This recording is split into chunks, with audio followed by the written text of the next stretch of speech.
Hi guys, hope you're well. Currently on my way to Tesla in Reading to test drive the Model S Plaid. Yes, I know what you're saying, Tesla. I've spoken about them before. I'm not the biggest fan. I'm quite excited about the possibility of the Roadster, should that ever see the light of day. Yes, it is quite a hard one for me, but regardless of what walk of life you're from, what type of cars you're into, you cannot ignore the numbers on the Model S Plaid. They are bonkers, mental bonkers. 1,000, yeah, I nearly said 100, because what brake horsepower don't start with 100, but 1,000 brake horsepower, 1,050 pound-foot of torque. Those numbers are quite frankly bonkers. And here's the thing, this is the Taycan Turbo S. We're going to compare it to that, how it drives compared to this thing here. This thing has 750 brake horsepower, but only for 2.5 seconds at launch control. After that, you're restricted to a measly, I think it's 640-ish brake horsepower, 641 maybe. But I really do want to just experience the Plaid. Now, unfortunately, no launch control is allowed in this one. We'll try and maybe work it so we can. But the key difference is with the Plaid and this, right? In the Plaid, you've got all that power available all the time. 3 motors in that thing, just 2 in this. There will be 3 in this soon, potentially with the GT variant. But yeah, we're going to get down there. Really appreciate, you know, the guys at Tesla. They seem like really cool people to deal with, which is great. Bit of an eye-opener, to be fair, compared to what you can get sometimes in dealerships. Just really chill, really laid back, really nice guys. And yeah, we're going to go down there and check it out, so let's do it. Right, so out in the Tesla Model S Plaid. And the first thing that strikes me is the build quality. Now, if you follow the automotive industry at all, as do I, and you look at feedback online, Tesla aren't always renowned for their build quality. But in this, first impressions are very, very good indeed. The car feels very nicely put together. I can't hear any rattles, any cracks. Obviously, you know, living it with time, you'll get to find that out. But initially, it feels very well put together. So kudos to Tesla there. I think they've obviously taken that feedback on board, right? I'm out with Carl, who's very kindly let me drive this today from the Tesla Centre in Reading, and really wanted to try this car to compare it to, of course, the Taycan. Just take these off actually. Taycan Turbo S, which I have, and the initial experience of this car is, because they're both EVs, that they're quite similar in that respect. Now, one thing I am struggling, it's left here, isn't it? I think, yeah. One thing I am struggling with a little bit off the bat is the yoke steering wheel configuration that we have here. It takes a little bit of getting used to, and I find that when you're driving around a roundabout, for example, or a bend in the road that might be a little sharp, you've got to work that yoke a little bit more than you would a normal steering wheel. So yeah, excuse the shorts, but we just got to discuss the yoke here, because this is the most interesting thing about the car, I'd say, and probably the thing that divides opinion the most for people that are driving it. And yes, it's good, but the problem is if you want to then sort of go beyond this, and then with the other hand you're kind of grabbing something down here, as I would kind of naturally be taking this part of the wheel, that's gone.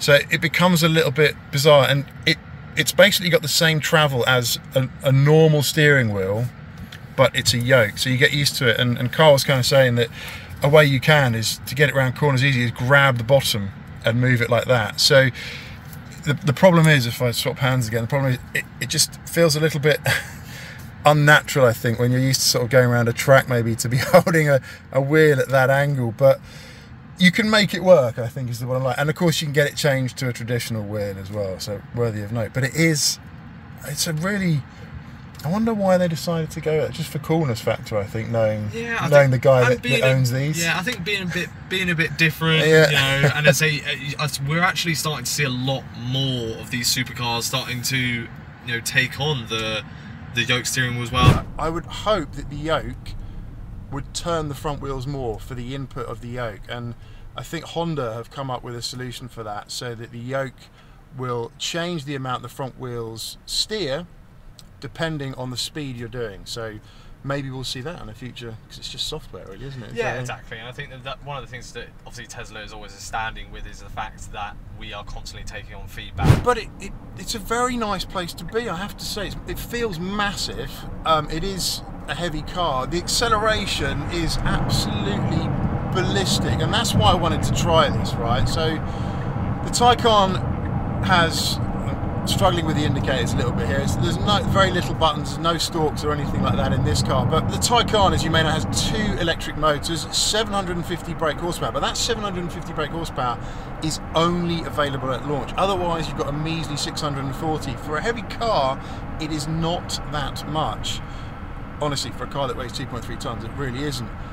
This thing has 3 motors. It has 1,050 brake horsepower, 1,050 pound-foot of torque, which are, quite frankly, numbers that are nothing but insane. I mean, it is just ridiculous to have that much power in a car. We're limited here to not being able to break the speed limit, which is a good thing, I think. And I already noticed in this thing, you've got all that power available all the time. You don't get any more or less with launch control. It just pulls and pulls and pulls. So if we wait for this guy to go past here,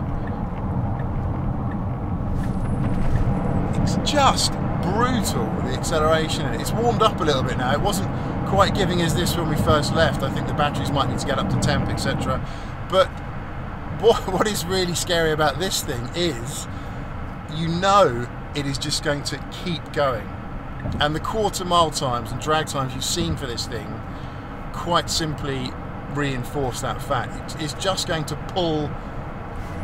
It's just instant. We're limited there. Yeah, it's very, very good. So in terms of comparison to the Taycan Turbo S, I think the steering isn't quite as responsive as the Taycan Turbo S. It's not too bad in here. It did get around corners better than I anticipated, so they've not done too bad a job with it in general, I think, just in terms of the handling. But it's, let's be frank, right? It's a 4-door family saloon designed to be spacious and comfortable for people going on long road trips. Maybe the Taycan, you can't really get in the back super comfortably in that thing, right? So they've really designed this for a specific use case, and it would make a family of 4 probably young children either laugh or cry, I think, in this thing, just given that the speed of the thing there.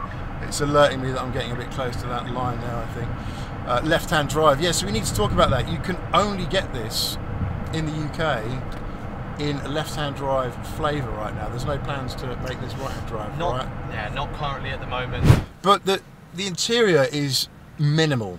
If you like buttons and things to press, you don't have many of those in here at all. It's all driven via the screen. You've got roller here and haptic feedback for the indicators and bits and bobs. But yeah, I think in launch you might get a little bit more oomph off the line there. So we're not allowed. Am I allowed to do a launch? No, I'm not allowed to. So you've got to. They're very strict on launch mode. Right. Okay. So don't do launch mode. But yeah, I mean, what was just surprising there is above sort of, you know, when we're rolling at 50, 60 miles an hour, how quickly it just continues to pick up, and will continue to do so. So, impressions of this car, I would have to say it is very good. I mean, it really is a very good car. I wouldn't get a yoke, I don't think. I'm old and I'm not cool, so I'd probably end up with a steering wheel. What do I need here? The A33. Don't worry, Tesla, I got it. It's really very good for what it is meant to do, and that is be a 4-door family saloon. I don't think they've made it, you know, specifically mega sporty. I think carbon ceramics are an additional upgrade, and you couldn't even get those on this car to begin with, as far as I can recall. Maybe wrong with that, but yeah. The other thing as well is you get in this, which you don't get in the Taycan, that we should cover, is obviously this is 1-foot driving. So when you come off the accelerator, the car comes to a complete stop. And what I really like is how smoothly it comes to a complete stop. Probably better than if you were on the actual brakes. In the Taycan, of course, you continue to roll. Even with regen on, you get very little. But just coming to a stop now, coming off the accelerator. Sorry, I keep saying brake, but that's probably the smoothest stop I've ever had in a car ever. Yeah, it's just to say, I mean, it's set up for perfection. One thing that this kind of gets me quite excited for then is the Roadster, if that ever comes to the UK, if it's ever even made, because I know all of the focus is on the Cybertruck right now, and you know that's another thing we might not even get in the UK, who knows. But the Roadster could shape up to be a very exciting car indeed if this kind of acceleration is anything to go by. Yeah, because it is just another level above the Taycan just in terms of that pull. Yeah, you're absolutely right. I mean, as I say, the wait for the Roadster's a long one, and you got lots of deposits down, I guess. A lot, yeah. And given the fact that it's about £34,000 deposit that you have to pay within about 10 days of your order, it's a lot to put down. But I mean, the car itself, when it does drop, at some point, it will be magnificent. It's going to be this, but better, but less, practical. This will be the practical option in theory, because you could get multiple adults in this. The Roadster will just be kind of like a two-door supercar with what we're hoping to estimate around 600 miles of range on the WLTP. So if it's even close to that, it will be the best car that money can possibly buy. Yeah, you've got to look at the performance for the cost of this. What does this retail at in the UK? So the Model S Plaid, I would say realistically you're probably looking at about 120,000. They've just dropped them slightly, but yes, it's around there. 120,000 for a 1,050 brake horsepower, 1,050 pound-foot level of performance is quite frankly a Woolworths level bargain in the UK. It's insane. Yeah, the fastest accelerating production car on the planet for such a, in my opinion, as you say, a pretty reasonable price considering when you think about the competitors. So yeah. God, it's such crazy value for money, right? Considering what you get for that little cost. And yeah, Porsche, their prices seem to be going in the opposite direction, and of course their GT is yet to come, their 3-motor Taycan. So yeah, okay, I think we can wrap up this bit of the video. Really appreciate your input, Carl. You're not on camera. I probably should have just got you on camera. Really, no, that's all right. So yeah, but thanks, Carl. Really appreciate it. And yeah, it's a bit of an eye opener, this car. Really, I think there's definitely a few things that might be improved going forwards, but considering it's not been around that long, it's not too bad. Okay, so I mean, it wasn't a company test drive, so there's only so much you can do. They let us floor it a little bit. Obviously, it was speed limited as well, so that was one of the big challenges we had there, which is good, obviously, for safety. But okay, now I've had a chance to digest it. Here are my thoughts, and the first thought is, wow, value for money. 120 grand for that level of performance is insanity. To get that kind of performance previously, you'd be spending bonkers money on a £2 million hypercar, right? No, in this you can get it for 120 grand. So that is really hard for me to get my head around right now. It kind of sets the bars for EVs and performance level. Yeah, the yoke was a tough one to get on board with, honestly. I wasn't really a fan. Your hands are at weird angles at the wrong time of a corner, in my book. If it was lock to lock for just 90 degrees, it would be perfect, but it's not. So that's a tough one to get on board with. Of course, you can delete it and get the steering wheel fitted. Everything else felt good. The 1 foot driving so that you're on just the accelerator is great around traffic, to be fair. It takes a bit of getting used to begin with, but coming to a really smooth, complete stop is great. It's not as sporty as the Taycan in terms of how it feels. Porsche have done a much better job with this, just its ability to sort of turn in and feel much more connected on the handling. So, if you like a drive in any way, shape or form, I probably couldn't recommend the Plaid, but to get 4 people in it and have that level of performance, yeah, I probably then could recommend the Plaid. But it is an absolutely insane value for money. That is what I really took away from this, is 120 grand. Okay, 120 grand is a lot of money, I get that, but for that level of performance, it's just ballistic. So, would I swap a Taycan for a Plaid?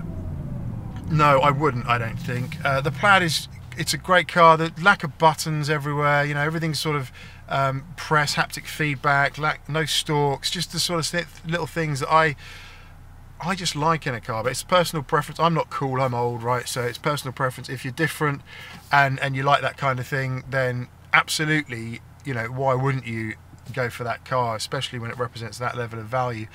So yeah, for me, I'm going to stick with the Taycan for now. Absolutely, for me, it's just a slightly cooler looking car, better handling, better characteristics. It's got buttons.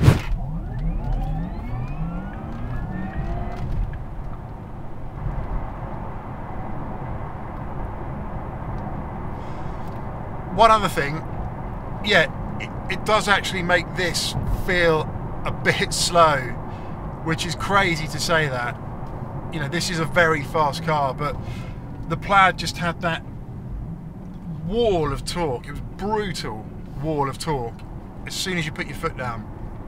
So that was a real eye-opener for me. The Roadster though, the Tesla Roadster, is a very exciting proposition indeed.